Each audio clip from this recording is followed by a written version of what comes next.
Item ಯಾವುದೇ ಇರಲಿ try ಮಾಡಿ ಆಚಿ ಚಿಕನ್ ಮಸಾಲಾ. ಬೆಳಗಾವಿ ಭಾಗದಲ್ಲಿ ಧಾರಾಕಾರ ಮಳೆ ಹಿನ್ನೆಲೆ ಘಟಪ್ರಭಾ ನದಿಯಲ್ಲಿ ನೀರಿನ ಹರಿವು ಏರಿಕೆಯಾಗಿದೆ.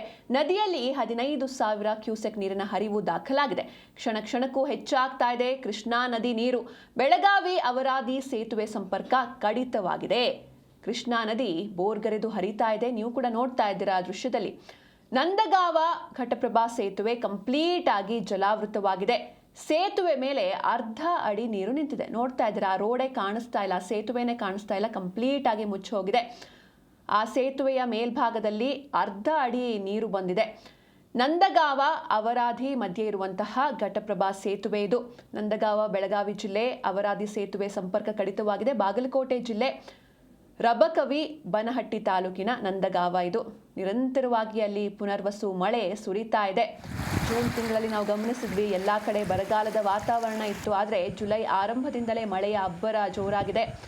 ಬೆಳಗಾವಿ ಭಾಗದಲ್ಲಿ ಸಾಕಷ್ಟು ಮಳೆ ಆಗ್ತಾ ಇದೆ. ಹೀಗಾಗಿ ಘಟಪ್ರಭಾ ನದಿಯಲ್ಲಿ ನೀರಿನ ಹರಿವು ಏರಿಕೆ ಆಗ್ತಾ ಇದೆ. ಜೊತೆಗೆ ನದಿಯಲ್ಲಿ 15,000 ಕ್ಯೂಸೆಕ್ ನೀರಿನ ಹರಿವು ದಾಖಲಾಗಿದೆ.